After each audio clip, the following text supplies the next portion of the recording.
Egyptian archaeologists made an extraordinary discovery near Cairo just recently. Drumroll, please.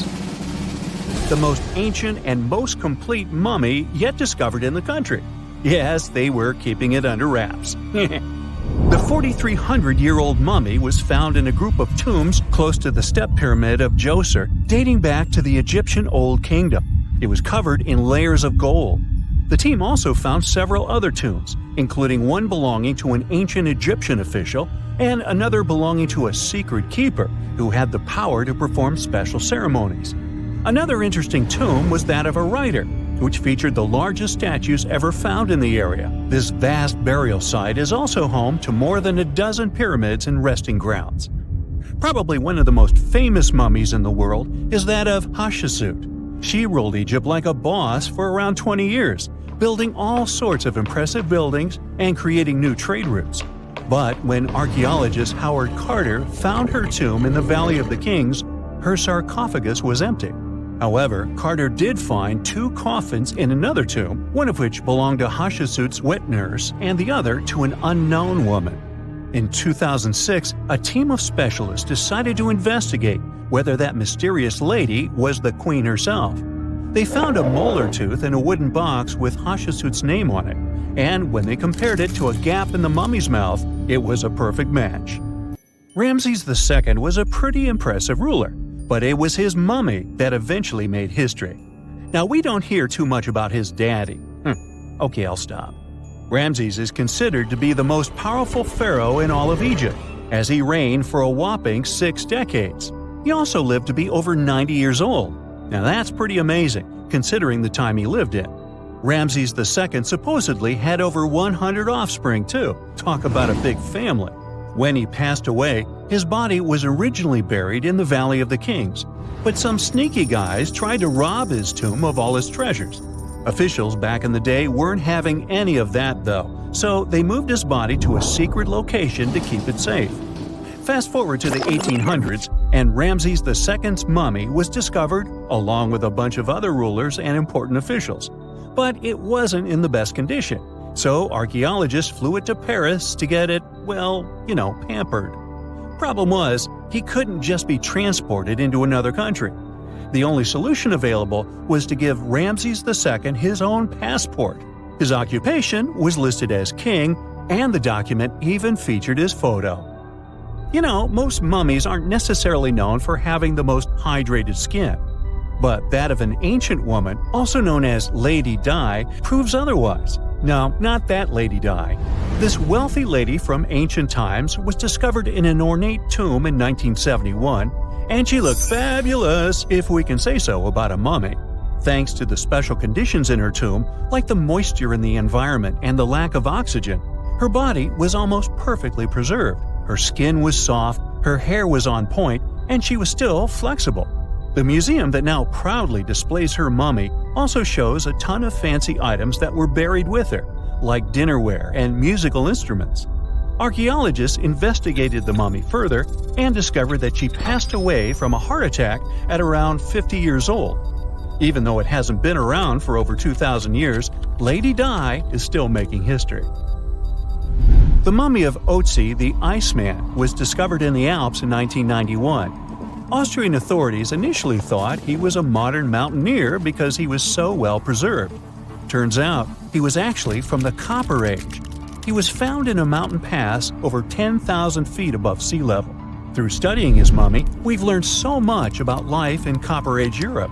For example, we know that he was a native of Central Europe and enjoyed eating meat. He also suffered from arthritis, narrowing arteries, and intestinal problems. But he likely used acupuncture and medicinal herbs to treat these conditions. And apparently, he was pretty handy with tools. He sharpened them just days before his untimely demise. Who knows if he was expecting trouble or just getting ready for some routine work. Now, King Tut and his story is most likely the one that made all mummies famous. This pharaoh passed away at the young age of 19, more than 3,000 years ago. But his mummy is still one of the most well-known in the world. When his tomb was opened in 1922, people went wild because it was still intact, unlike many other royal tombs. It had some seriously blinged-out coffins, including one made of solid gold. Not only did Tut's tomb give us a glimpse into ancient Egyptian history, but his mummy also taught us a lot about the time he lived in. DNA analysis helped identify his parents and revealed that the pharaoh had a rare bone disorder that might have made walking a bit tough. Now, Ginger is most likely one of the coolest mummies you'll ever hear about. He's like a time traveler from 5,000 years ago who's still looking fly with his golden hair and perfectly preserved nails. Ginger was discovered in Egypt and is believed to be the earliest known mummified body. Before people even knew about mummification, they used to place bodies in shallow graves in the hot, dry sand. And since the sand absorbed all the water, bacteria couldn't reproduce and the body was preserved naturally.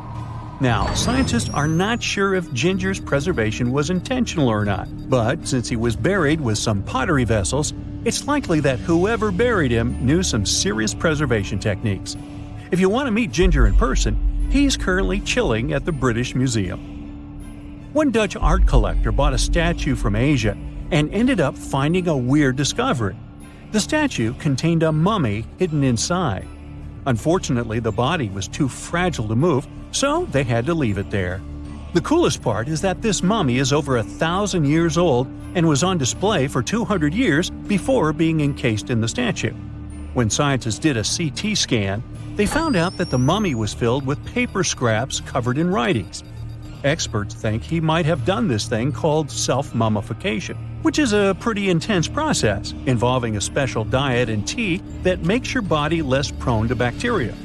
Only a few people could handle this ritual, and those who managed to do that were seriously respected. No other Egyptian queen has baffled scientists and historians like the stunning Nefertiti. Based on her statues, she was known for her slender neck, wide eyes, and high cheekbones. Her name translates to "the beautiful woman has come."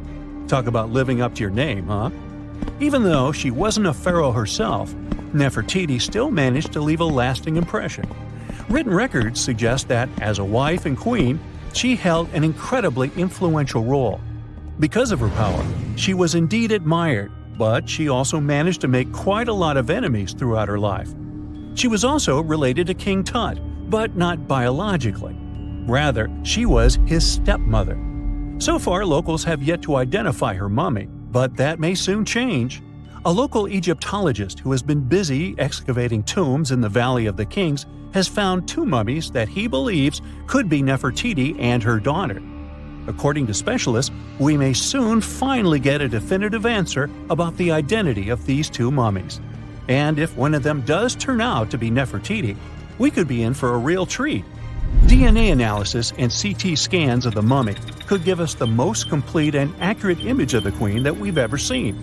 It's crazy to think that we've only scratched the surface of what lies beneath modern-day Egypt.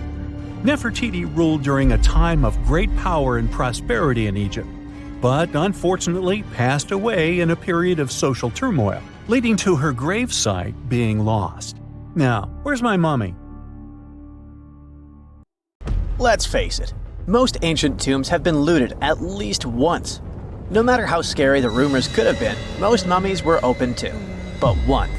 This is the Bashiri mummy, and it puzzles everyone so much that nobody dares to see what's inside. Meet Howard, but you must know him already if you're into Egyptian history. He's primarily famous for discovering King Tut's tomb back in 1922. But few people know that before this revolutionary discovery, he had probably found another mummy. It happened in 1919, and it goes by several names, either the Bashiri mummy or the mummy of Pacheri, or the untouchable one. Some reports say that Howard stumbled upon the Bashiri mummy in Luxor's Valley of the Kings, just where he would later find Tut's tomb. Despite this find, not much is known about this particular mummy. The reason why it's still unharmed in any way is not because of some superstitions, but because nobody is sure that they can undo what they do if something goes wrong. The mummy is so intricately wrapped that researchers never unfurled it for fear of irreversible damage. The golden rule of anyone who works with antiquities: if you're not sure you can't make it better or preserve it unchanged, do not touch it. History knows many examples of ancient relics ruined beyond repair, say Ecce Homo, or smiling statue restoration. The delicate fabric that covers the mummy's face has this cool design that kind of looks like a pyramid. The researchers are not 100% sure, but this might be the only one of its kind with that embalming style. But without knowing the ancient technique, it's next to impossible not to ruin the mummy while unwrapping and wrapping it back. Back in the day, people, both experts and looters, would unwrap mummies for all sorts of reasons, mostly to study them. Luckily, these days, we have advanced tech that lets us check out what's inside a sarcophagus without having to unwrap anything. After taking a closer look at the Bashiri mummy, researchers figured out that it belonged to a man who was around 5.5 feet tall and lived during the Ptolemaic era, which makes this mummy roughly 2,300 years old. The Egypt Museum shared that the X-ray scan also uncovered an inscription of the guy's name, but it's a bit tricky to tell if it says Pacheri or Nenu, adding to the intrigue. The museum also pointed out that the fancy casing the mummy is in features all sorts of decorated scenes. You can see the mummy lying on a bed, flanked by deities Isis and Nephthys, along with the 4 sons of Horus. Plus, there are 2 images of the funerary god Anubis at the feet of the casing. By the way, Bashiri mummy is not the only one that has remained untouched.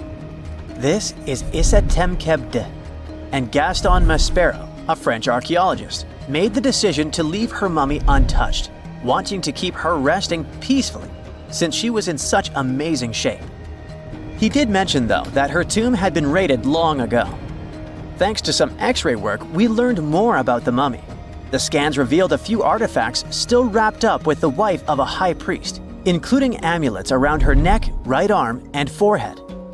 The X-rays also showed she had some dental issues and arthritis in her knees. While she passed away as an older woman, it's tough to pinpoint her exact age. However, various sources from her son's reign indicate that she was held in high regard in the kingdom. Isitemkebd served as the sister wife of Penejam II. You got me right, they were related by blood and were siblings, but back then it was pretty common to get married this way to preserve the purity of the bloodline. Say that to Habsburg, duh.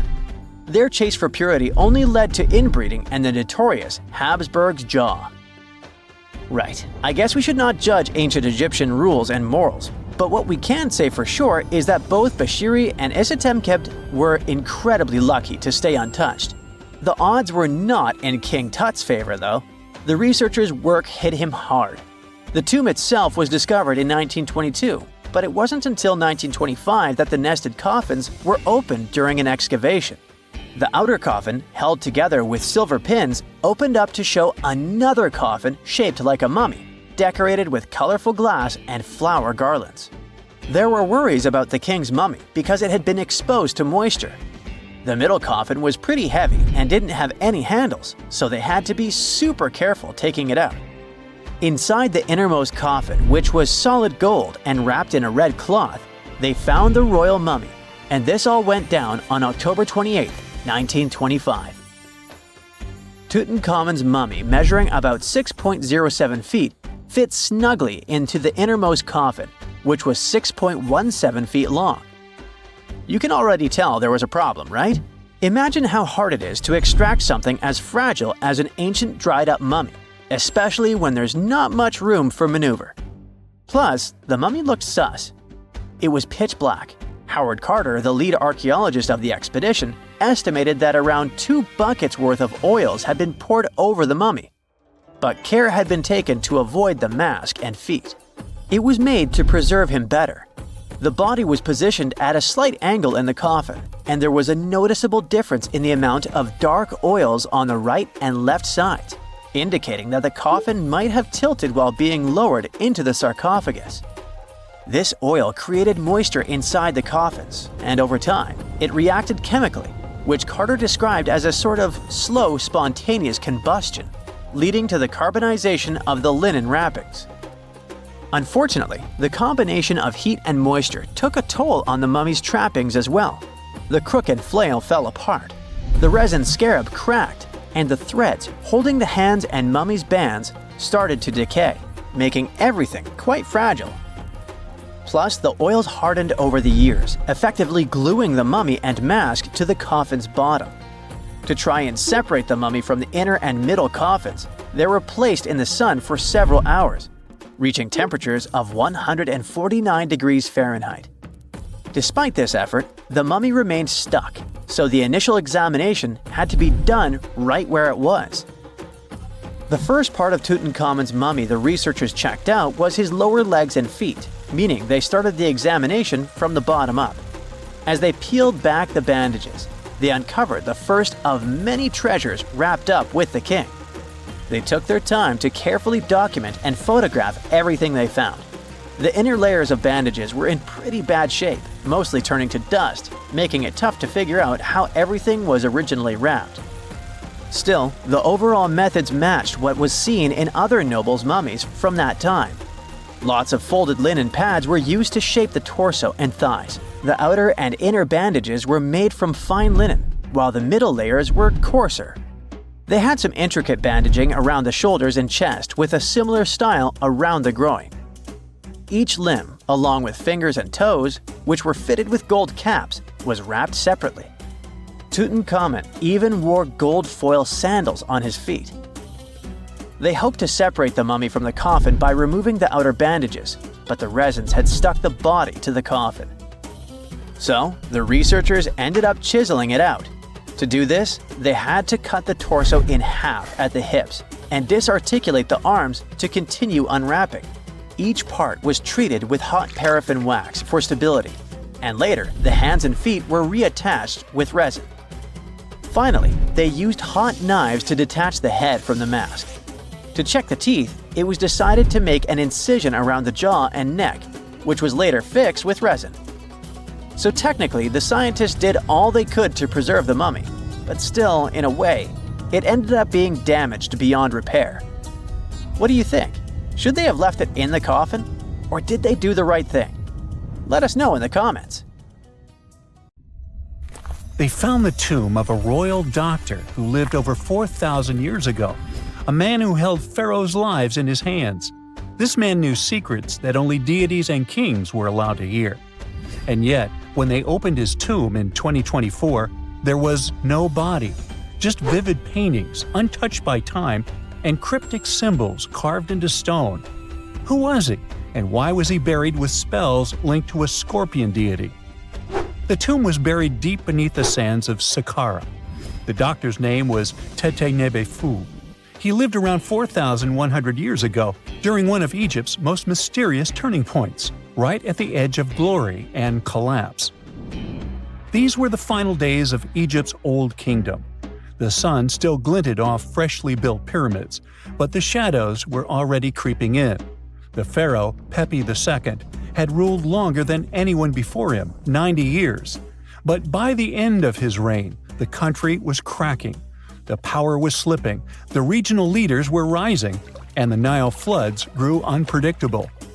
In this shaky period, the mysterious doctor thrived.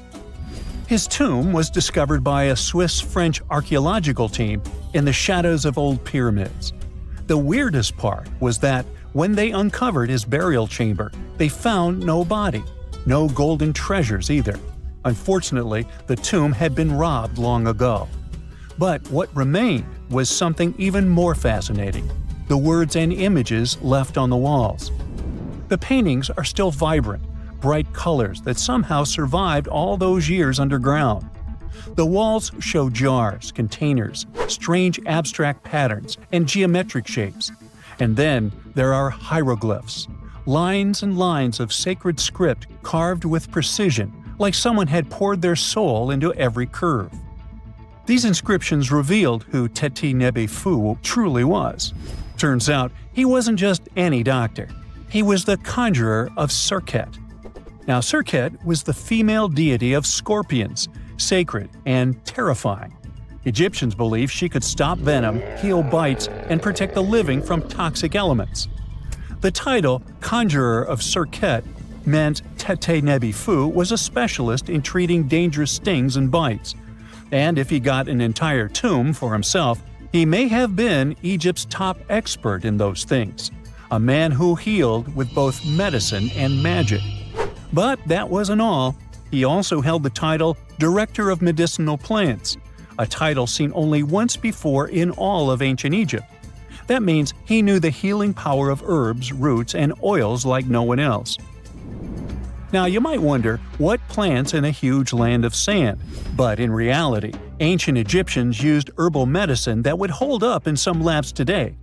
They created pills, ointments, and inhalers.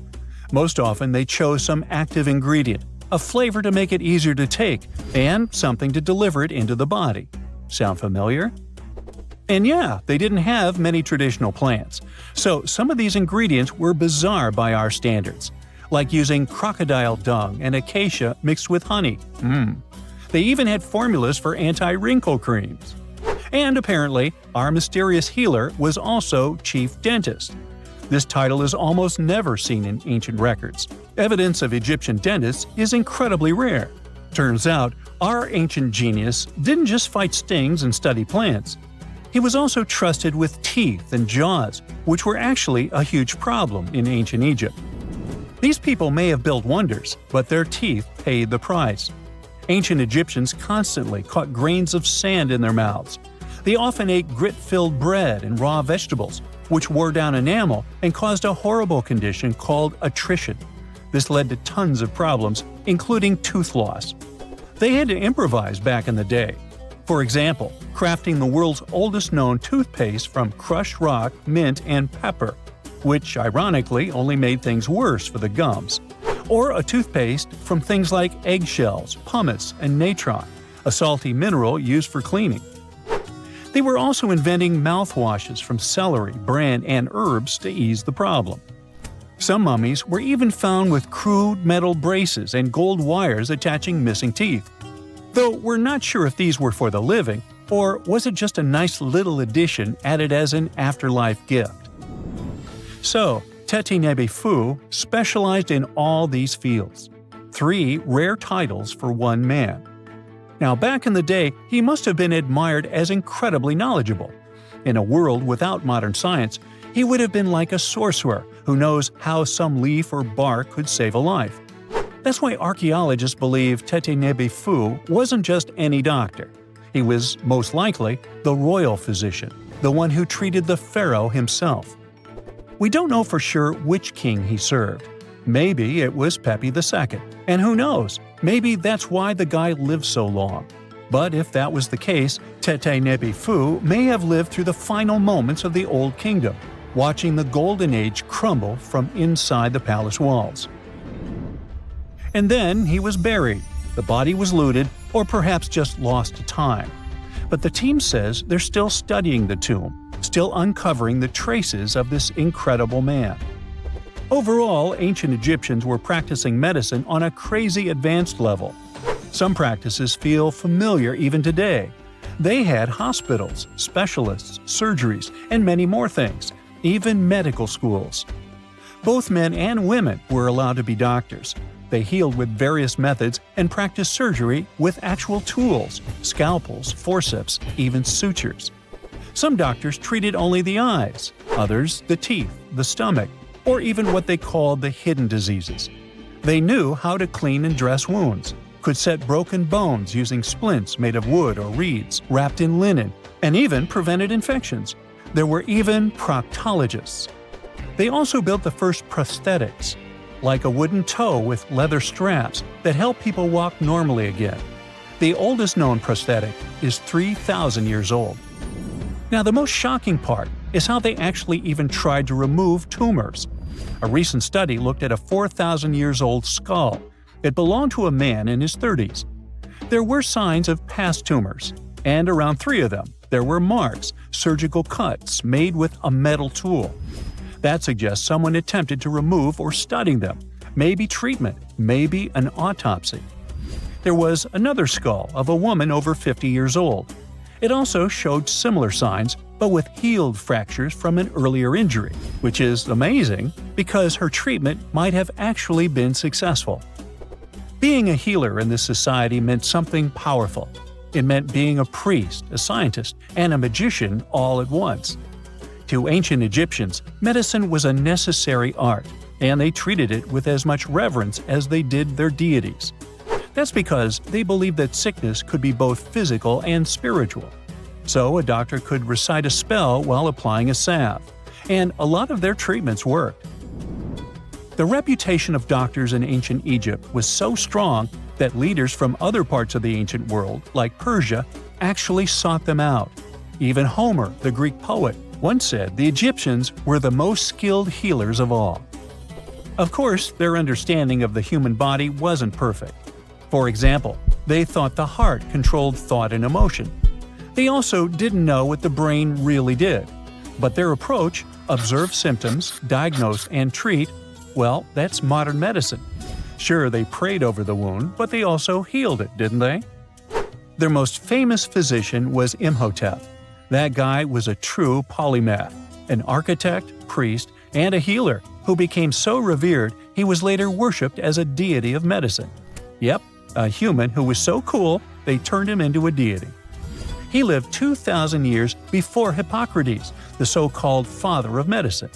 And yet, some people joke we should drop the Hippocratic Oath altogether and swear an Imhotepic oath instead.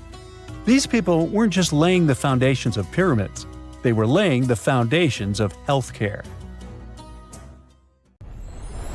Miles and miles of yellow sand, treeless mountain ridges, and scorching hot sun over your head. And suddenly, something you'd never expect to come across in a barren desert. A small group of overexcited people. They're as happy as you would be if you'd won a lottery. They've just found an ancient tomb, once flooded with its walls in bad shape. But the stuff they discovered inside proves that this is the burial site of one of Egypt's most mysterious pharaohs. Historians have been hunting for his tomb for years, but no one expected it to hide ancient treasures. Fast forward. After careful examination of the site, Egyptian officials have announced the discovery of the tomb of King Thutmose II. It's the last missing tomb from Egypt's 18th dynasty.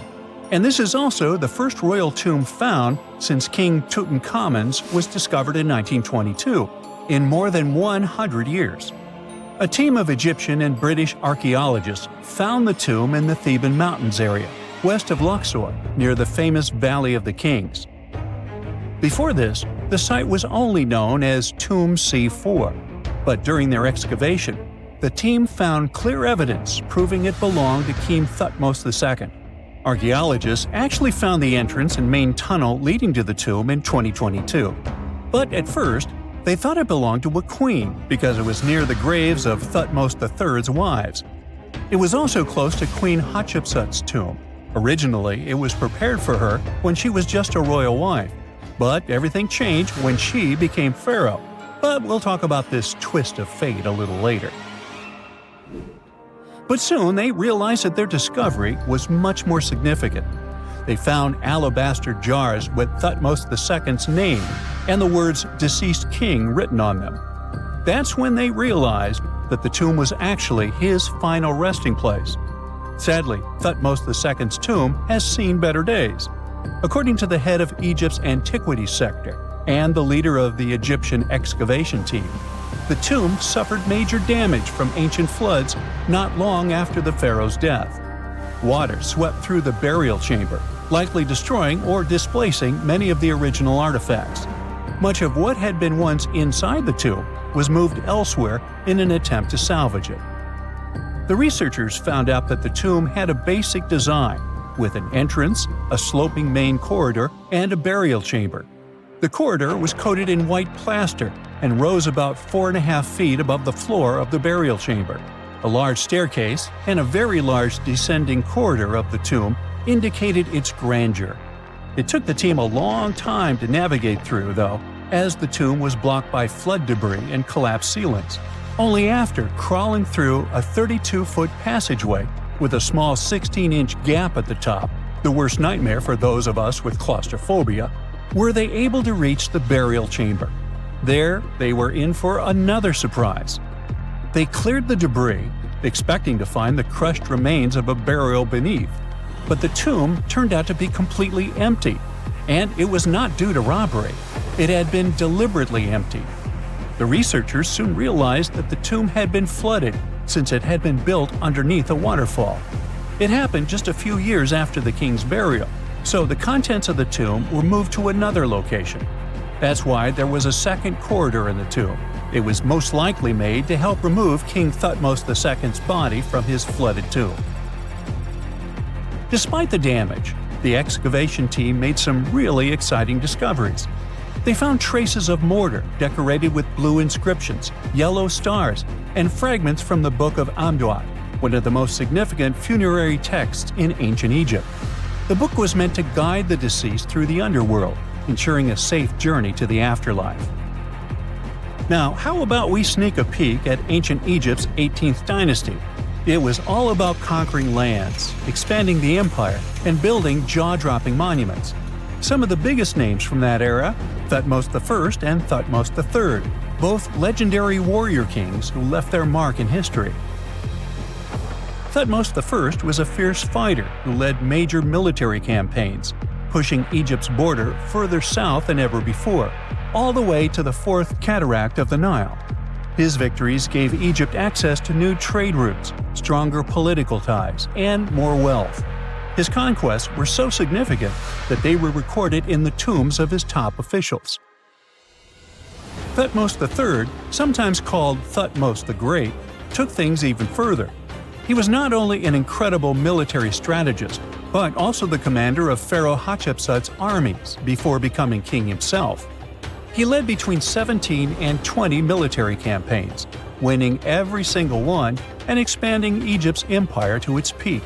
He even created the world's first navy. Thutmose III is often remembered as Egypt's greatest warrior pharaoh. And sandwiched between these two powerhouses was Thutmose II, a pharaoh who doesn't get nearly as much attention. Hey, the middle child, right?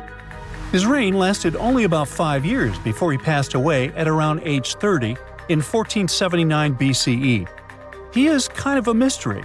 No one really knows what he accomplished. For the longest time, even the location of his burial site was totally unknown. His body was actually found in the 19th century. It was just lying around in the mortuary temple of Deir el-Bahari, in a secret chamber where priests used to hide royal mummies centuries after their original tombs were looted by grave robbers. In other words, Thutmose II's body must have been moved from his original resting place at some point in history to protect it. During his lifetime, Thutmose II made at least one major impact on Egyptian history. He married his half-sister Hatshepsut. That might not sound like a big deal, but it helped her become Egypt's greatest female pharaoh after he passed. The catch? She kept her stepson, Thutmose III, off the throne for decades. When he finally took power, he erased her name from history out of spite. And still, Hatshepsut is one of Egypt's greatest pharaohs, no matter if you're talking about a man or a woman. She brought a lot of wealth and art to Egypt. She led a big trading trip to a place called Punt, where she brought back things like gold, ebony, and incense. She also made sure her name lasted by building amazing structures that we can still see today. At Karnak, she added huge obelisks. One of them is still standing tall. She also was the one to build the Temple of Deir el-Bahari with its countless columns. She was buried there. Interestingly, Hatshepsut was often shown in art as a man with muscles and a beard, like how pharaohs were usually depicted. But she made sure there was always something in the artwork that reminded people she was a woman, like calling herself Daughter of Re or His Majesty herself. When she passed away in 1458 BCE, Egypt wouldn't have a female ruler as powerful as her until Cleopatra, about 1400 years later. According to Egypt's Supreme Council of Antiquities Secretary General, isn't that a mouthful? Hatshepsut's name actually appears in Thutmose II's tomb, meaning she might have even handled his burial. As for their final resting places, Well, Hatshepsut was buried in the Valley of the Kings, and Thutmose II's mummy is now in the National Museum of Egyptian Civilization, alongside other ancient Egyptian rulers. It gives visitors a rare chance to see the remains of a nearly forgotten pharaoh. Now, experts consider the discovery of his tomb to be one of the most significant in recent years. The artifacts found there add important details to our understanding of the history of the region and Thutmose II's rule. And even though the tomb's design is fairly simple and follows the same architectural style preferred by later Egyptian rulers, its historical importance is undeniable. In any case, the mission isn't over yet.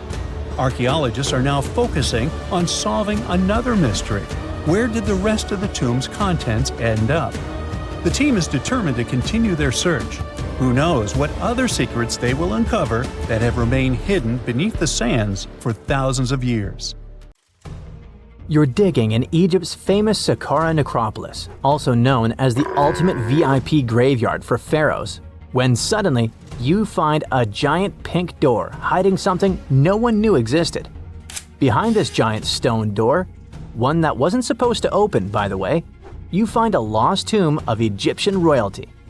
Alright, history lovers, it's time to buckle up because archaeologists just pulled off something straight out of an Indiana Jones movie. Let's travel all the way to Saqqara, one of Egypt's most mysterious and treasure-packed ancient sites. The star of the show? The prince you've probably never heard of, Prince Userefre, son of King Userkaf. No one important, just, the founder of Egypt's 5th dynasty. No big deal. But the way his tomb was discovered… It all started with a massive door, made of pink granite, no less. But this isn't just a regular stone slab. This thing is about 14 to 15 feet tall and 4 feet wide. A giraffe could easily walk through it. This door is also definitely heavier than your neighbor's SUV. But here's the twist. It wasn't a real door. It was a false door, a symbolic gateway meant to allow the spirit of the deceased to pass between the world of the living and the afterlife. Normally, that's where the story ends. After all, false doors are common in tombs. But this one was extra special. You see, false doors were usually made out of limestone, which was pretty common and found everywhere in Egypt. To build one out of red or pink granite, people had to bring these rocks from a quarry located 400 miles away. And you can bet this wasn't a cheap trip. According to Egyptologists, this is the first time a false door of this size and material has ever been found in Egypt, making it a totally unique piece of architecture. Aside from being super expensive, this one had a surprise behind it too. When the team of researchers investigated further, they realized that this false door actually hid a real entrance. And what did it lead to? A hidden tomb, packed with statues, relics, and secrets from over 4,000 years ago. The tomb belonged to Prince Userefre, but you can call him Wasar-Efra, or Wasar-Efra too. Despite being totally erased from history, this fella was no minor noble. The hieroglyphs on the pink granite door listed him as the hereditary prince, governor of Buto and Nekeb, royal scribe, minister, judge, and priest of chance. Phew! He was like the ancient Egyptian version of Daenerys Targaryen. These inscriptions not only identify his political and religious roles, but also suggest he held significant power in Lower and Upper Egypt, bridging both regions through his titles. One title in particular, the priest of Seker, links him to the deity of the necropolis, the one with the falcon head. This god was the patron of the living and god of the dead at the same time. So I guess the Forgotten Prince was sort of a big deal, considering that his tomb was placed in such a prestigious location within Saqqara. What's even more mysterious is that Prince Userefre doesn't appear in official king lists or royal family trees, which makes us wonder if he passed away before he could rule, or if his legacy was deliberately erased in one of ancient Egypt's classic political dramas. Some scholars now believe his erasure might be connected with shifting religious or political power struggles during the early 5th dynasty, especially as his father Userkaf was reshaping Egypt's religious order. And speaking of his father, King Usarkaf was a total game changer. He wasn't just the founder of the 5th dynasty. He also kicked off a religious revolution by promoting the sun god Ra over older deities. That's right, Usarkaf built the very first sun temple at Abu Sir, setting off a dynasty-wide obsession with solar worship. After Usarkaf wrapped up his short but revolutionary reign, a whole lineup of pharaohs took the stage. Sahure, Nefertiti, Nusret-ini, basically the boy band of the 5th dynasty. And these guys were all about two things: building pyramids and making money. They weren't just stacking stones, they were expanding Egypt's influence, opening up trade routes to far-off lands and blinging out their temples like it was nobody's business. Back in the tomb, things got even cooler.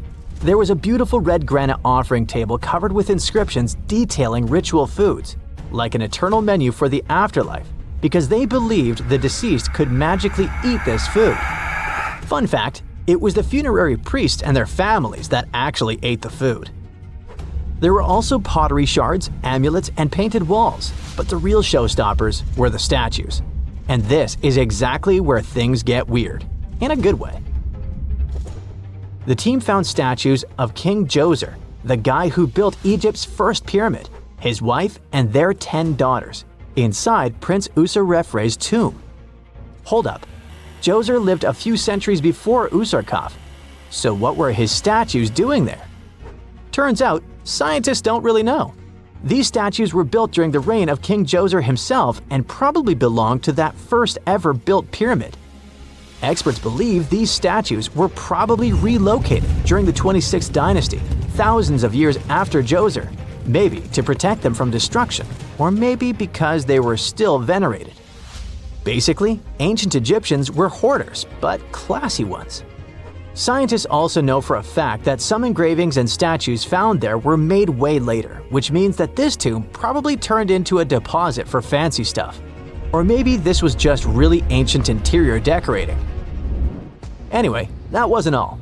There was another pink granite entrance on the eastern side of the tomb, with inscriptions linking back to King Nefertiti, another 5th dynasty pharaoh who also tried to build his own pyramid, but failed.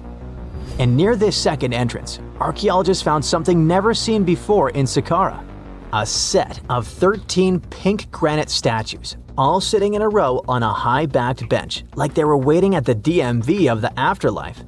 Some had elevated heads, probably representing the prince's wives, while others were missing their heads entirely.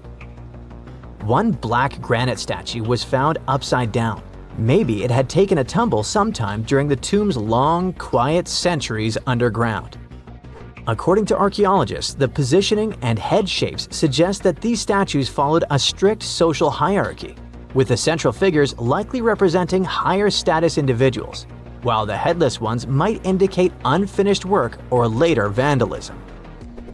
And speaking of black granite statues, another one was found standing proudly inside the tomb.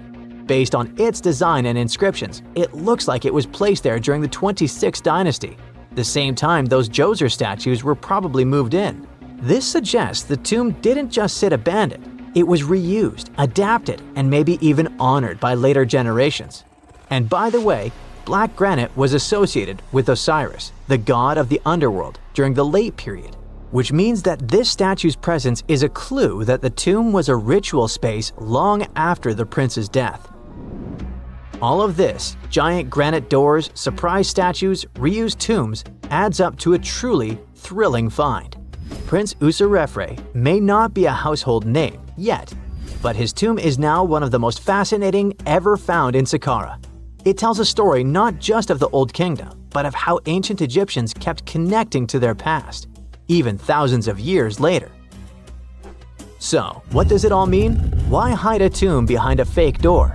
Why pack it with statues from different eras? And who exactly was Prince Usarrefre? These are the kinds of mysteries that keep archaeologists digging and keep the rest of us fascinated.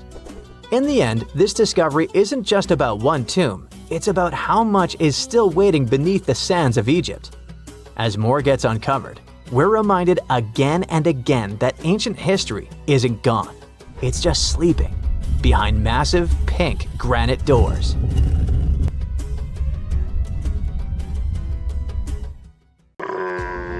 Not many civilizations are as mysterious as ancient Egypt, a powerful empire that lasted over 3,000 years. It gave us pyramids that still stand and myths that still inspire.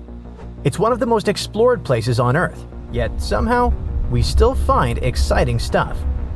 In Abydos, archaeologists just uncovered a 3,600-year-old royal tomb. It's huge! It has golden hieroglyphs of deities covering the entrance, but the pharaoh's name? It's not there. It's missing. Who was this ruler? And what new chapter could this open in Egypt's story? If there's one place in Egypt where the line between life and demise feels thinner, it's Abydos. To the ancient Egyptians, this was sacred ground. They believed it was the burial place of Osiris, the god who literally passed away, had his remains separated, and came back to life to rule the underworld. Because of that, Abydos became Egypt's spiritual gathering place. Pharaohs built amazing temples here, like the Temple of Seti, famous for its King's List, a wall that has the names of 76 pharaohs carved in it. Pilgrims came from across Egypt, leaving offerings and participating in Osiris festivals, where his demise and rebirth were ritually reenacted.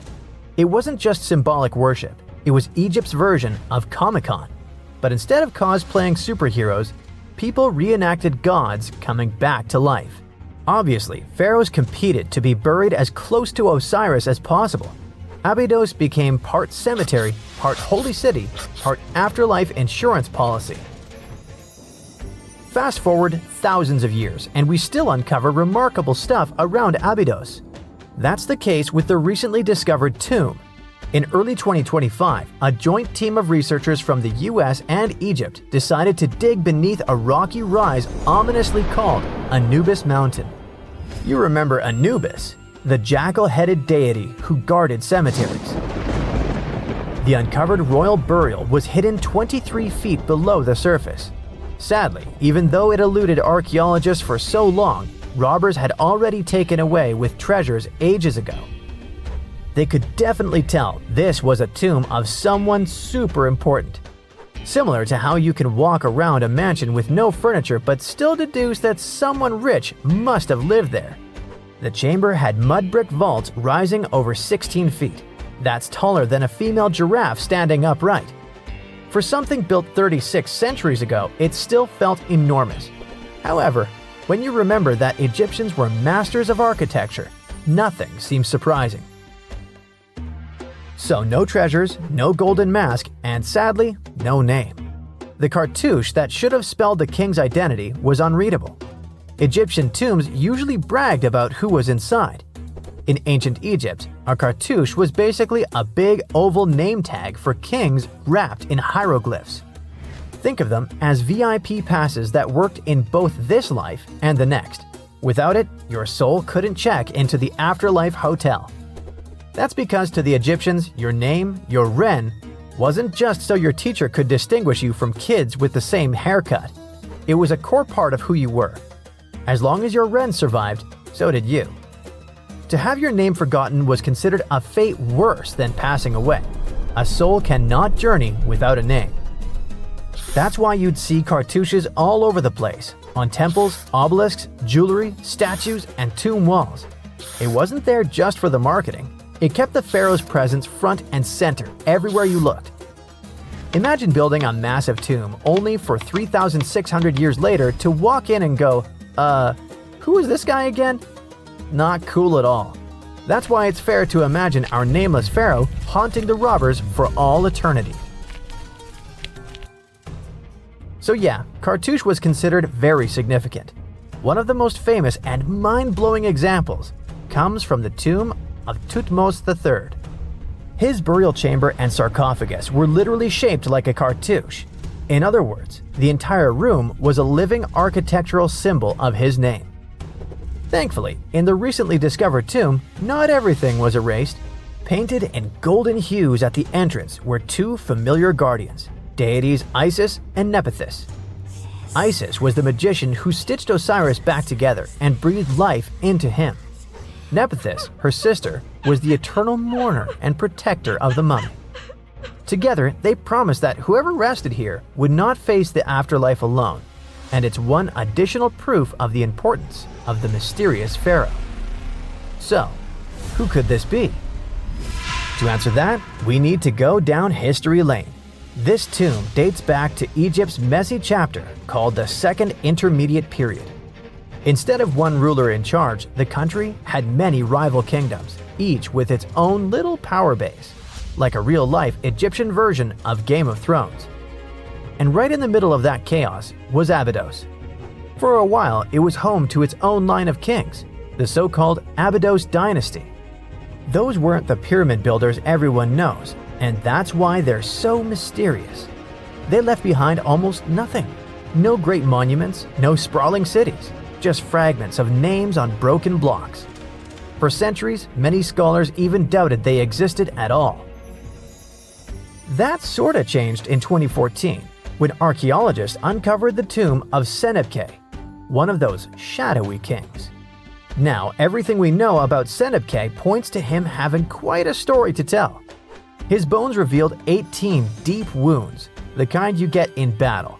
He had blows to his skull, back, and hands, and likely lost his life fighting, making him one of the few pharaohs we know who sadly fell in combat. His tomb was modest, with reused artifacts from earlier kings, but it delivered one priceless thing: proof. Until Senebkay, the Abydos dynasty was just a theory. With him, it became real. And that's why the new discovery could be a big deal. The newly uncovered royal tomb at Abydos shares the same layout and style as Senebkay's. It has limestone chambers, mud brick vaults, and protective deities, although it's much bigger. Which again raises the possibility that we're looking at an even earlier, more powerful ruler of Abydos. Whoever he was, he wanted to be remembered alongside the greats. Which is ironic, because it seems that history tried erasing him. Perhaps additional findings alongside his tomb could tell us more. Yes, there's more, and it's actually pretty cool. Not far from Abydos, in the village of Banawit, archaeologists uncovered a Roman-era pottery workshop. Yeah, you heard that right, a pottery factory close to a pharaoh's burial ground. The site had huge clay kilns, storage rooms, and even broken shards called ostraca. They were basically ancient sticky notes. Except instead of shopping lists, those had receipts scratched onto them in Greek and Demotic Egyptian.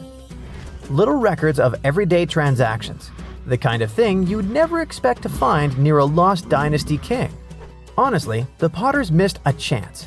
Forget boring receipts, they should have been selling Osiris's mugs and Anubis figurines to pilgrims and tourists. But that's not all. It seems that centuries later, during the medieval period, the same ground became a cemetery. Archaeologists found mud brick graves with skeletal remains. This could mean that Abydos kept its aura of significance for hundreds of years after the age of pharaohs. So why this hill again and again? Is this place really a getaway to the afterlife? It is, after all, the very place where Osiris is said to rest. That belief lingered like a shadow for thousands of years, strong enough to pull in pharaohs and later medieval families. Different rituals, same sacred ground. Although, to be fair, the Romans weren't here for Osiris. They came to make pots. The story of Abydos is not over. The excavations will continue, and who knows what else could be discovered in the future. Today, archaeologists are armed with tools that are basically X-ray glasses for the desert. Every scan could reveal a hidden chamber, or if we're lucky, finally give our nameless pharaoh his wren back to him. In fact, I became strangely invested in finding out who he was. So let's hope for some news soon. It's only a matter of time. Do you have your own theories? Let me know. Archaeologists were looking for the long-lost tomb of Cleopatra when they found something that seemed too good to be real. Roughly 43 feet underground beneath a ruined Egyptian temple, there was a perfectly straight tunnel, carved through solid sandstone. The tunnel is over 4,200 feet long, and so precise that experts called it a geometric miracle.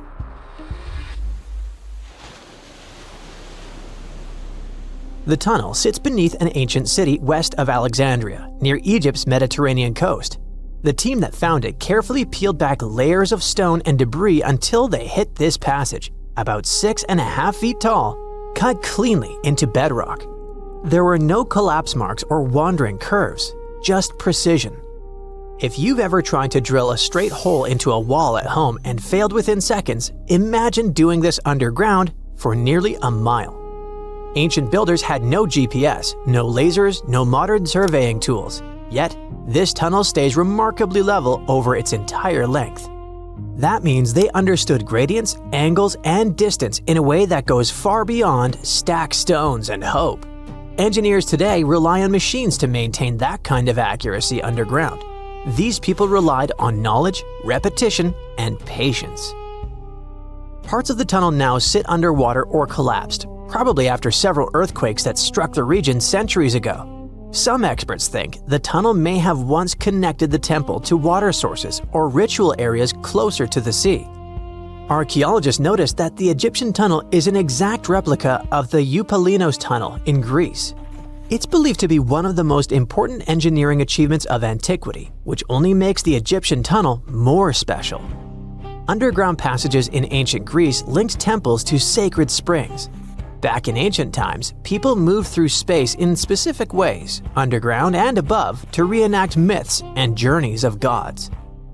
A tunnel like this could represent a path to the underworld, rebirth, or divine transition. Nobody would invest this much effort in construction just for decoration. Plus, in earlier digs at the site, archaeologists pulled up all kinds of artifacts, including coins with the names and faces of Cleopatra VII and Alexander the Great. They also found figurines, statues of deities, a mummy with a gold tongue, and even an entire cemetery packed with Greco-Roman style mummies. The perfect geometric tunnel isn't an isolated flex. Not far away, underwater archaeologists off the coast of Alexandria uncovered something that sounds like it belongs in a royal travel documentary. A 2,000-year-old pleasure boat that once glided along the Nile. And this wasn't just another fishing vessel or cargo barge. It likely stretched over 115 feet long and 23 feet wide, and had a decorated cabin, plus around 20 rowers, which turned the river into a moving palace. This isn't speculation pulled out of thin air. An ancient Greek geographer named Strabo wrote about these exact boats around the 1st century BCE. He described lavish vessels used by royalty during festivals and ceremonial outings in Alexandria. For years, historians treated that as a poetic exaggeration. Then, this wreck surfaced, and suddenly, Strabo sounded less like a storyteller and more like a witness. Even ancient art backs it up. The Palestrina mosaic from Italy shows richly decorated boats floating down the Nile. They match both the texts and the physical evidence almost perfectly. Inside the wreck, archaeologists found something small but incredibly human. Graffiti scratched into the wood in Greek. Just writing left behind by someone who stood on that deck 2,000 years ago. Researchers haven't fully decoded the text yet, but its existence alone matters. It tells us this wasn't just a floating symbol of power. People lived on it. It was sort of like a modern luxurious yacht, and the Nile was like a highway. All types of vessels with passengers were moving back and forth, visiting friends, carrying their goods for trade, doing business, and, of course, going on pleasure cruises. The location of the pleasure boat makes the story even better. The boat sat near the temple of Isis on Antirodos, an island that once hosted royal and religious buildings before earthquakes and rising seas erased it from the surface. That temple collapsed around 50 CE, and researchers believe the boat may have sunk during the same disaster. Another recent find that has to do with life on the Nile is the lower part of the massive worship complex about 10 miles southwest of Cairo. It connects directly to an upper temple dedicated to Ra, the Egyptian deity of the sun. The newly excavated part is a 4,500-year-old valley temple. The upper temple sits on higher ground, and archaeologists excavated it years ago. The valley temple is closer to the Nile, and it's connected to the upper part by a causeway. A German Egyptologist actually started excavating part of the temple back in 1901, but the groundwater sat much higher then, and he had to stop. Now, the groundwater level is lower, and a modern team has managed to excavate about half of the Valley Temple since 2024. Once they got in, archaeologists uncovered the remains of a columned entrance portico. Then they found blocks carved with a calendar of religious events, almost like an ancient public schedule. The text includes feasts for Sokar, a falcon-headed deity linked to Memphis, which was a major capital during the Old Kingdom, plus the festival of Min, a fertility deity, and even the procession of Ra. The calendar blocks all showed up around the entrance portico area, which most definitely means that the outside facade of the temple displayed this long feast calendar publicly. That's why archaeologists think this might be one of the earliest examples of a true public calendar ever found. A literal event list for an entire community, built into the architecture. On top of that, the team found dozens of decorated blocks covered in inscriptions that named a pharaoh who ruled around 2420 to 2389 BCE and had the temple built. This temple shows how people moved through ancient Egypt. Because the upper temple handled the main worship, but the Valley Temple made the whole place accessible. It acted like the landing area for boats coming in, either directly from the Nile or more likely from one of its side channels. So instead of hiking across desert terrain, visitors could arrive by water, step onto the temple's landing stage, enter through the Valley Temple, then head up the causeway ramp toward the upper temple on the hill. After about a century of use, researchers found that the Valley Temple had been repurposed into a residential area. And the best part is, what they found from that era: 2 wooden pieces used for playing Senet, an ancient board game. Senet shows up at other Egyptian sites too, including King Tutankhamun's tomb, but nobody fully agrees on the rules today. Some discoveries in Egypt create new mysteries instead of solving the old ones. Earlier in 2025, archaeologists announced the discovery of the first pharaoh's burial found in or near the Valley of Kings since King Tut's tomb in 1922. The newly found tomb of Thutmose II flooded almost immediately after burial. Ancient officials rushed in, removed the mummy and most of the grave goods, and hid them somewhere else. The weirdest part is that an alabaster ointment jar inside the tomb links the burial directly to Hatshepsut, Thutmose II's wife and half-sister. The inscription basically says she made this monument for him, which proves she arranged his burial. But it still doesn't explain why she placed him here and later chose the Valley of the Kings for herself. Now, archaeologists are studying a huge mound of rubble near the tomb, about 75 feet tall, and suspect it was built to hide something important. If a second tomb sits underneath, it could be complete and undisturbed. So, the deeper the archaeologists dig, the more ancient Egypt stops feeling like a gone civilization and starts feeling like a paused one. Looks like it didn't just survive time, it outsmarted it. And we're only just beginning to catch up. Hey, I bet you didn't know that trees used to grow in the middle of Egypt's barren, sun-roasted Sinai desert. It's true. If you can't picture it, I don't blame you. But archaeologists have recently stumbled upon a tree-lined boulevard. Yep, an actual green avenue leading to a massive ancient fortress. No, this isn't some mirage or an overactive imagination, although I do have one. But it's turning our ideas of ancient Egyptian desert life upside down. Let's rewind a bit. The site in question is called Tel Abu Saifi, located in the northern part of the Sinai Peninsula. For a long time, it was known as a dusty archaeological footnote, the home of ruins from the Ptolemaic and Roman periods. You know, the era after Alexander the Great swaggered through Egypt and the Roman Empire called dibs. But recently, Egypt's Ministry of Tourism and Antiquities decided to give it a fresh dig. And what they found out turned to be more than just a forgotten outpost. We're talking about a full-on military fortress with defensive trenches, paved roads, lime kilns, barracks for soldiers, and even room for their families. A whole bunch of living quarters right in the middle of a desert doesn't feel very homey until you remember our star, the unexpected Green Avenue. This road was over 300 feet long and 36 feet wide, as long as an American football field, paved with limestone slabs and lined with more than 500 clay planting pits. These weren't for show, they held actual trees, creating a shaded tree-lined entrance straight to the fortress. Imagine walking through that, the sun blazing overhead, and suddenly, blessed shade. Ooh. Now, that's not just a grand entrance, that's an ancient red carpet, or maybe a green one.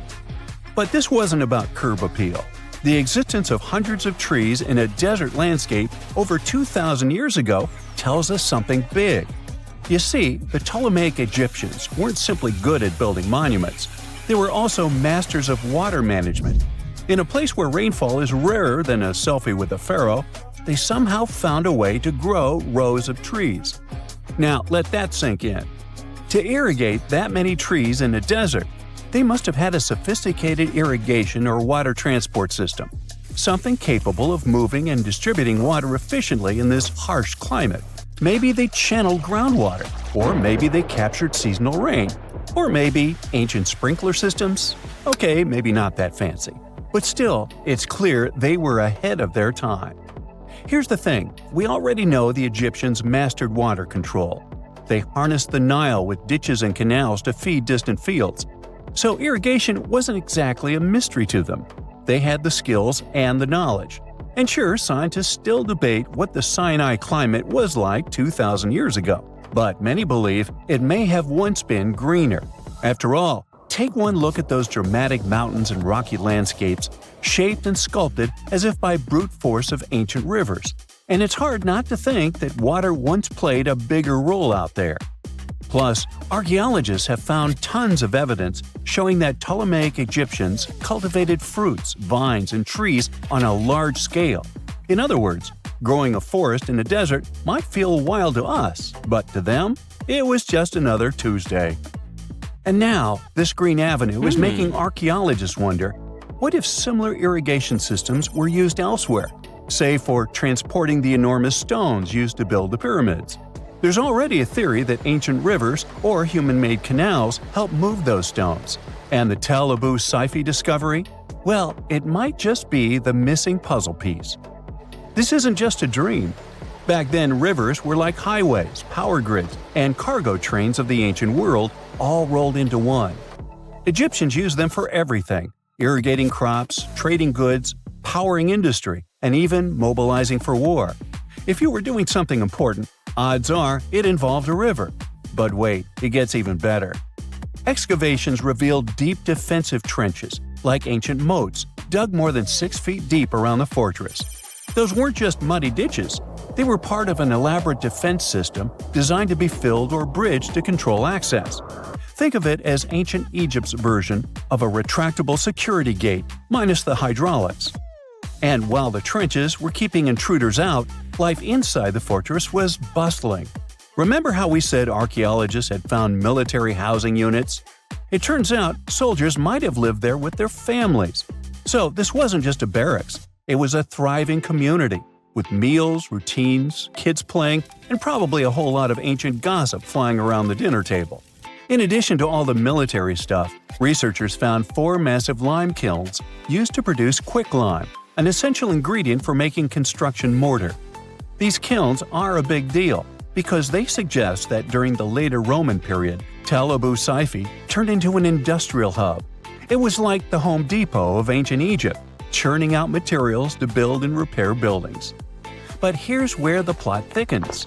Underneath all of this, beneath the roads, the trenches, the kilns, archaeologists found the corners of an even older structure, a mystery building. Could it be the remains of a third, much older fortress? Or an ancient cemetery or lost city?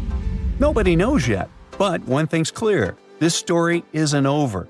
Honestly, this might be the coolest archaeological cliffhanger of the decade. So, what does this all mean? Well, for starters, it challenges everything we assumed about desert life in ancient Egypt. For the longest time, deserts were thought of as natural barriers, dry, deadly, and empty. But this find suggests that the desert might have once been green and full of life, not because the climate was dramatically different, but because the Egyptians were incredibly good at bending the environment to their will. They didn't just survive in the desert, they transformed it. It also adds fuel to the fire in the age-old debate about ancient Egyptian tech.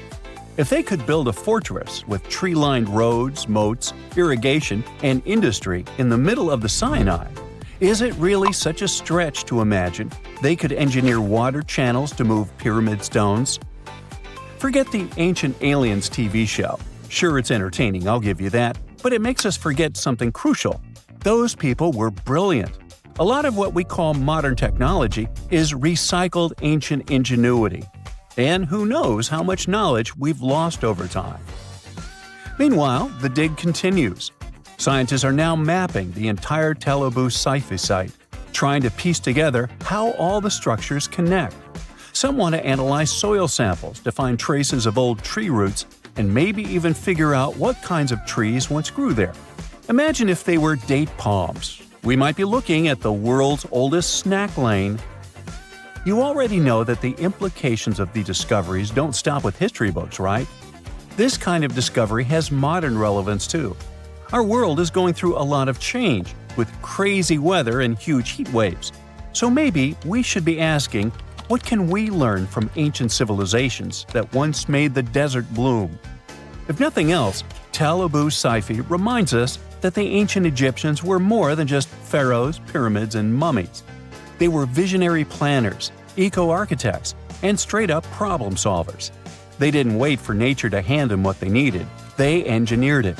And thanks to discoveries like this, we're getting a clearer picture of just how advanced and, frankly, how cool ancient Egyptian civilization really was. So next time someone tells you deserts are just empty wastelands, you can hit them with this fun fact.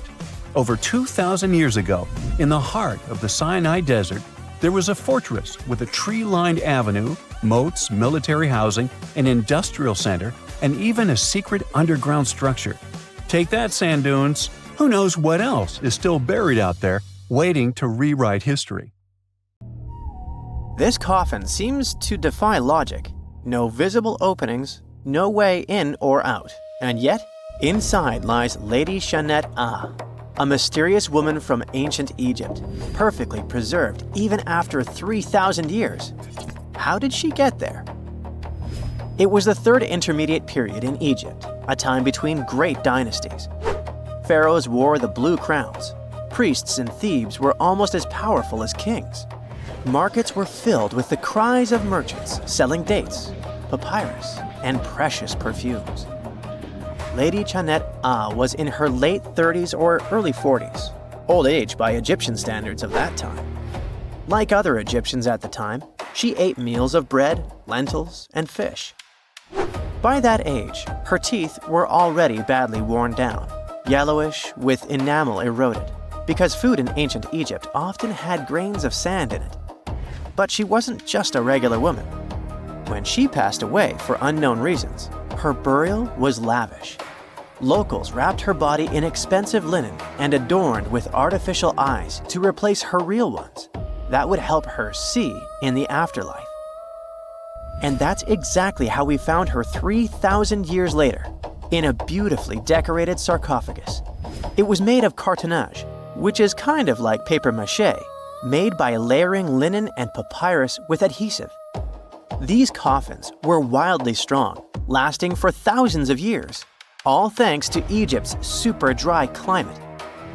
But most importantly, Egyptians only used it for the elite. So she was someone very important to the locals, though we might never know why. But there was only one huge problem with her mummy. How did they even put her in the coffin? No matter how much researchers looked, there were simply no entry points. The only visible gap was a tiny slit near her feet. But that's not nearly large enough to place her entire body inside. This mystery puzzled them for decades, until they finally learned the truth only recently. They study those mummies at the Field Museum in Chicago using new technology, CT scans. It's basically like taking thousands of X-rays and piecing them together to create detailed 3D images. That's how we can learn more about the bodies without disturbing them. And it turns out the ancient Egyptians were unbelievably clever.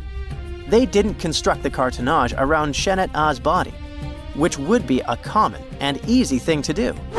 Instead, embalmers created the coffin first. Then, they softened this coffin with moisture to make it flexible. After that, they carefully molded it around her wrapped body. They did cut a slit along the back of the coffin to do that, but then they laced it up like a corset, so it seemed like there were no openings. Finally, they secured a wooden panel at her feet to keep everything in place. That's where the tiny slit came from. Usually, the insides were removed and put in jars, symbolically guarded by the 4 sons of Horus. Egyptians believed that the deceased would need all that stuff once they got into the afterlife. They also thought it would help preserve the body for ages, which, as we can see, worked amazingly well. Thanks to their beliefs, we now have mummies as time capsules. Each son of Horus was supposed to protect each of the specific body parts. The human-headed Imseti for the liver, the baboon-headed Hapi for the lungs, the jackal-headed Dalmutef for the stomach, and the falcon-headed Kebis Senuv for the intestines. It's crazy how much effort the embalmers put into their job, especially in Lady Chanet-A. They wanted to make sure her body remains untouched and the sarcophagus would be perfect for her. You can't help but wonder, who was she if she mattered so much? The ancient Egyptians literally viewed the afterlife as modern retirement planning. You're not just passing away, you gotta prepare yourself for it. Prepare the body, eyes to see, and so on. And the richer or more important you were, the better your afterlife would be. But Chanet-A wasn't the only fascinating mummy they studied. They also decided to scan Harwa, an Egyptian man who lived around the same time. Judging by the mummy, he also had a high social status. His mummy revealed no signs of hard labor, and his teeth were well kept, which means he enjoyed some high-quality food without tons of sand in it. Some fellas got lucky both in life and after it. But there were many mysterious mummies throughout history. One of them is Chin Tzu, also known as Lady Di. The story of her began in 1968. Some workers near Changsha, China, were digging an air raid shelter for a hospital. But suddenly, they accidentally uncovered an ancient burial site. They came down there and stumbled upon something incredible. 3 tombs belonging to a noblewoman, her husband, and a young man believed to be their son. She was a noblewoman from ancient China, and she had a fascinating backstory. She lived over 2,000 years ago during the Western Han Dynasty. She was married to Li Kang, a guy who served as chancellor to the Changsha Kingdom, a high-ranking official. At first, it looks like Lady Di lived a life of luxury and privilege. She had private musicians to play at her parties, and for her personal enjoyment. She probably played the guqin, an instrument that back in the day people associated with intellect and elegance. And she certainly ate like an empress. Fine meats, delicacies, and all things like that. Even her wardrobe was full of some exquisite silk, not even mentioning the tons of cosmetics. But all this wealth came at a cost. The more she aged, the worse her health became. She got a full pack: a heart condition, diabetes, high pressure, and liver issues. It also looks like her back was driving her crazy, probably making it hard for her to even move. Finally, as a cherry on top, she developed gallstones. All this packed together eventually led to a heart attack that took her life around the age of 50. There was one haunting detail. Scientists found over 130 melon seeds in her stomach and intestines. Most likely, she ate watermelon just hours before she passed away, which means it was probably during summer when the fruit was ripe. She enjoyed a sweet, simple treat before her life was cut short. The excavation began in 1972, and this wasn't easy at all. Over 1,500 local students had to help. And Lady Di was the most mysterious one. She was buried in 4 rectangular pine boxes, one inside the other like a Matryoshka doll, all wrapped in 20 layers of silk, and all that sealed with lots of charcoal and white clay. The coffins were painted beautifully as well, adorned with protective deities, mythical animals, and clouds which symbolized the heavens. There were drawings of divine creatures and Mount Kunlun. The myth said that on this mountain, people reach eternal happiness. All this told us a lot about the Han Dynasty, their beliefs about afterlife, art, daily lives, and their remarkable craftsmanship. And then researchers finally got to the body. It was astonishing. Soft skin, joints that could still bend, and in general, she was almost intact. She even kept her hair, eyelashes, fingerprints, and even traces of blood. It's like she literally passed away only a few weeks ago. Ancient people used a very clever technique to preserve her. It looks like embalmers put her into some weird, mysterious acidic liquid. This liquid prevented bacteria from growing. Unfortunately, it also gave rashes to all the scientists that touched Lady Di. And this rash lasted for 3 months. And you know what they buried together with her? Over 1,400 artifacts, mostly personal stuff like silk clothes, cosmetics, and musical instruments. Even food, grains, meats, wine, and pastries. There were also 162 carved wooden figurines of various servants and musicians. It's possible that they were either just there to service her even in the afterlife, or maybe based on her actual servants. A gruesome discovery took place in Egypt some years ago. You want to hear about it? 16 human hands, carefully buried in 4 eerie pits. They didn't look too much like human hands at first, since they were abnormally large, but they were. Weirdly, there were only right hands. No left hands were in sight. It turned out that it points to the practice of an ancient dark ritual. Old Egyptian art and tales talked of a ceremony where warriors would present the right hand of their adversaries as proof of victory and ask for gold in return. Egyptians believed in the afterlife, so cutting off someone's hand meant you cut off their power eternally. Guaranteeing this type of defeat was interesting to the winning party. Here, the fight was between Egyptians versus Hyksos, who lived in what was once known as Canaan. Egypt has always been the center of some history-changing findings, and some time ago, this papyrus was found. If we stretched it open, it would be just a tad bigger than the height of a skyscraper. The world's tiniest skyscraper, which is located in Wichita Falls, Texas. When humans didn't write on their notes app, they wrote on this thing, made from the medulla of a papyrus plant. Around 2,000 years ago, ancient Egyptians wrote something reminiscent of a book where they describe most of their funerary traditions and their visions of the afterlife. It's considered one of the most important texts from ancient Egypt and is still sold in bookstores to this day. This ancient manuscript was unearthed from a chamber located just south of the Pyramid of Djoser, located in Saqqara. Oh yes, Djoser is the oldest pyramid in Egypt and not the Giza pyramids like most people think. So recently, the site of Saqqara buzzed with excited archaeologists who probably found one of Egypt's oldest complete mummies. They believe that this beautiful and well-preserved mummy was that of a wealthy man. He was discovered in a deep shaft, covered in layers of gold leaves.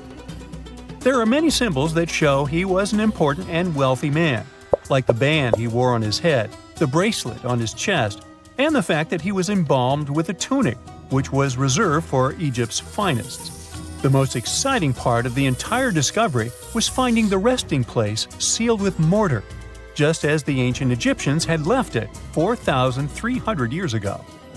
Now this may sound weird, but back in 2008, archaeologists discovered a missing pyramid. Now it went missing because it deteriorated over the span of 4,000 years. Today, you can only see its base.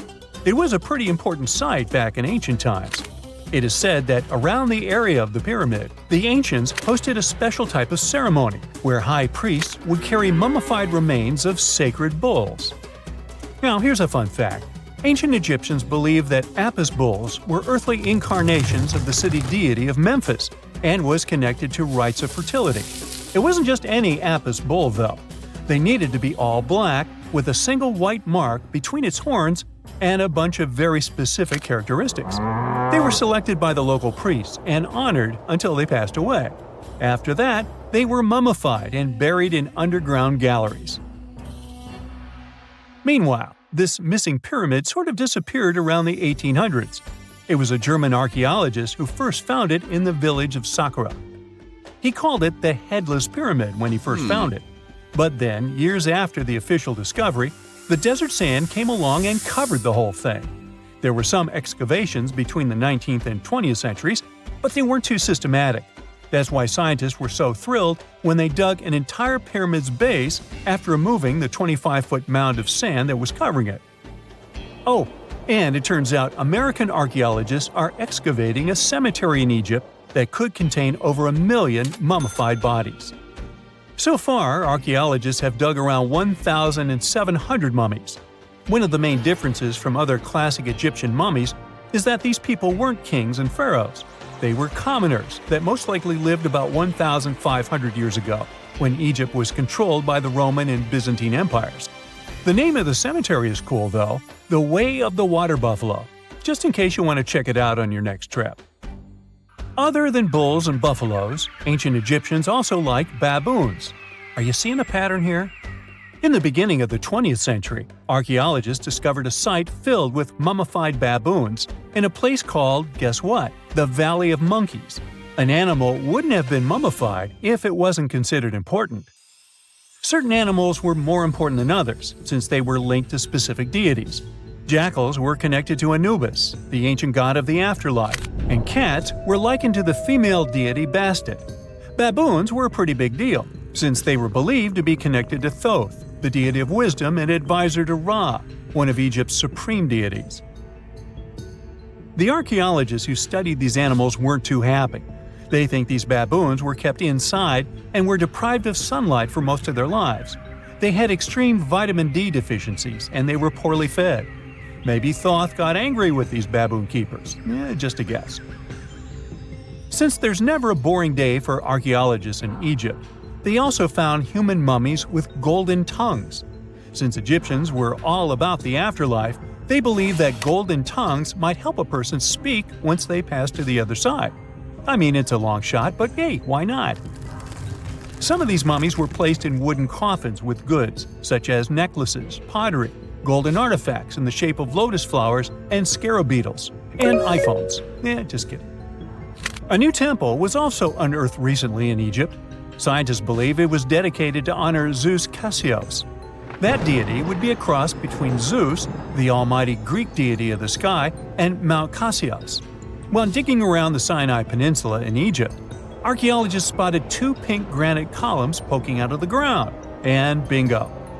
They believe these columns represented the temple's front gate and collapsed during an earthquake many years ago. And speaking of deities, there weren't only super serious deities. Recently, scientists unearthed a golden ring in a city south of Cairo. No, Frodo, it's not magical. It was a normal gold ring, but it had the depiction of the deity of fun, officially named Bes. This deity is often described in sacred texts as a happy chubby dwarf. Today, many tattoos we get are sorta deprived of any sense and are made of aesthetic purposes only. In ancient Egypt, though, women would get tattoos as a token of protection for childbirth. That's what scientists think, at least. Around the Nile region, scientists found some mummies that had well-preserved tattoos, which is a rarity since the skin deteriorates so easily. 2 of these women tattooed their lower backs, and the drawings were simple. They were mostly pictures, including that same chubby dwarf we just talked about, Bes. He also had a side hustle as the protector of women during childbirth. Now, would you believe me if I told you ancient Egyptians invented robots? No? Well, that's because that's not entirely true. Sure, they were astronomers, mathematicians, and engineers, and somehow they also squeezed an eccentric invention into that package. An automated deity some scientists called Hathor. This wooden statue had been in the Metropolitan Museum of Art for years before someone noticed its secret. With the help of an X-ray machine, specialists discovered a mechanical operating system inside it. The pulley-like axis goes from the statue's shoulder to her left leg. When the system rotates, the statue raises and lowers her hand. Hey, pick me! Pick me! I got my hand up here. When you hear the word mummy, you might get a chill down your spine. That's because most of us associate this word with those creepy characters we've seen in some scary movies.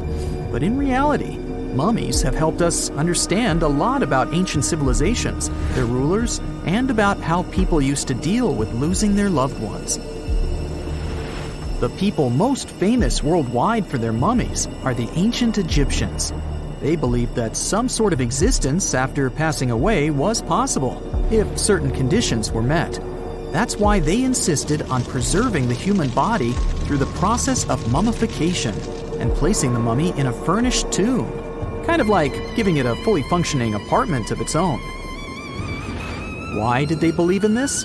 Well, because they were deeply connected to their natural environment for the most part. They saw the natural cycles around them, like how the sun rose every day, followed by the moon, or how new life was always sprouting from plants, even after they had wilted away.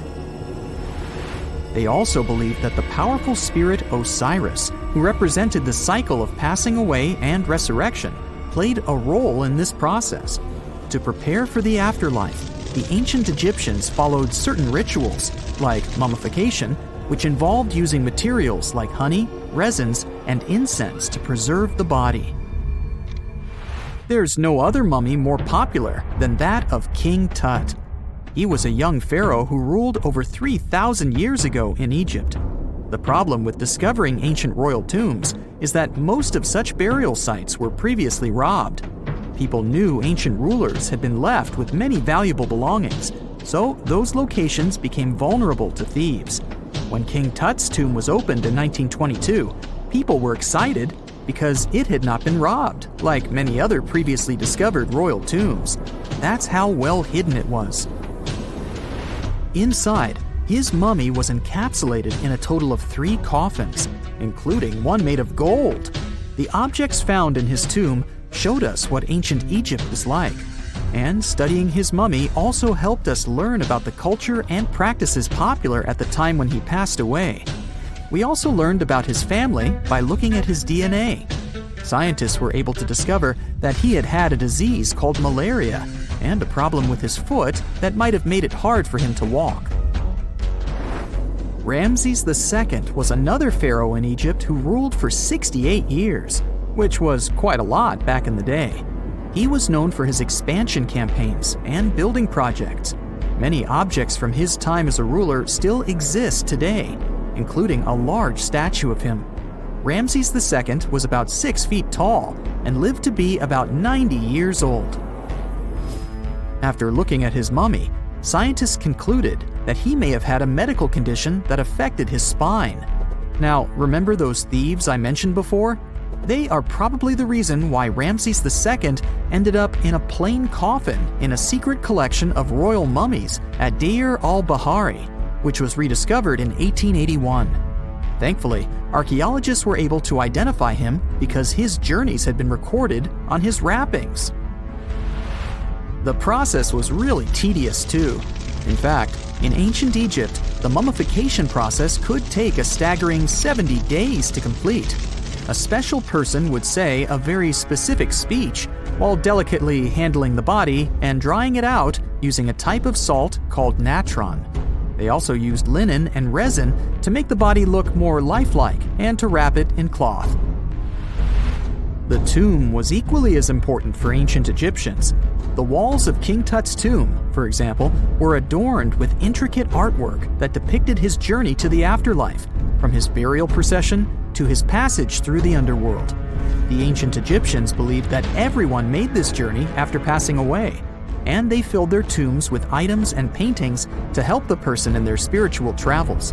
Additionally, the walls of the tomb were decorated with spells from a special book, which contained a collection of poems that the Egyptians believed would help people reach the afterlife. And speaking of how important this journey was, people also placed food in these ancient tombs. In King Tut's tomb, archaeologists discovered 36 jars of vintage beverages and 8 baskets of fruit, which were believed to be left there to help him in his journey to the afterlife. The Egyptians believed that traveling to the afterlife took a really long time, so they left a lot of supplies, such as food and water, to sustain their loved ones. Pharaohs also generally had numerous luxurious garments and beautiful jewelry in their tombs to ensure that they would have a fashionable journey.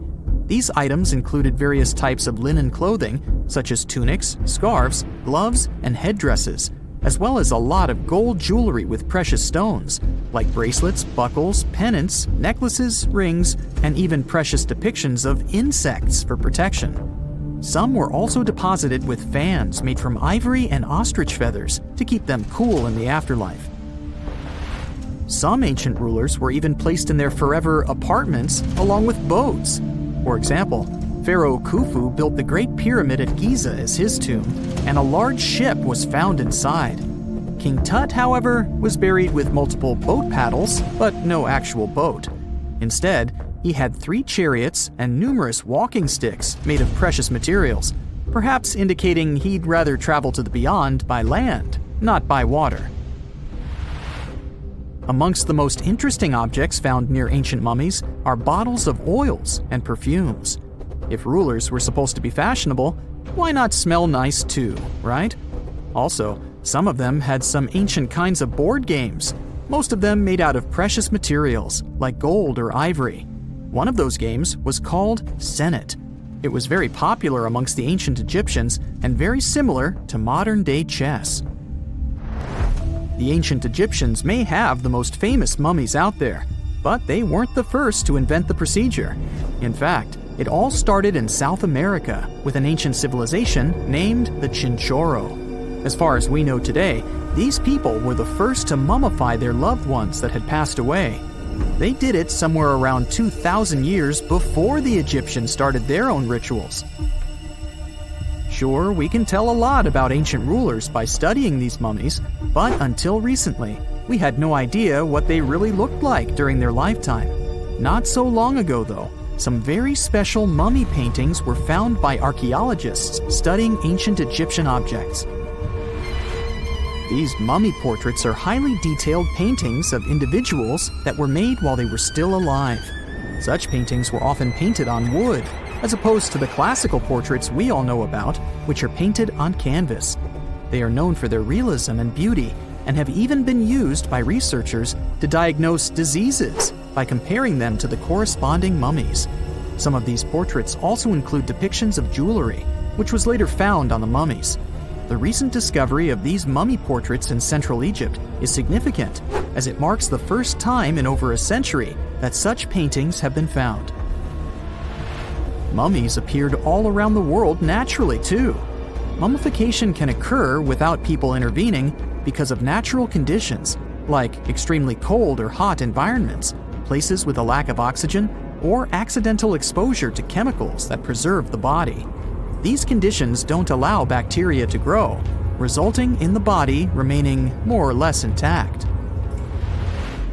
Famous Otzi was one of these mummies.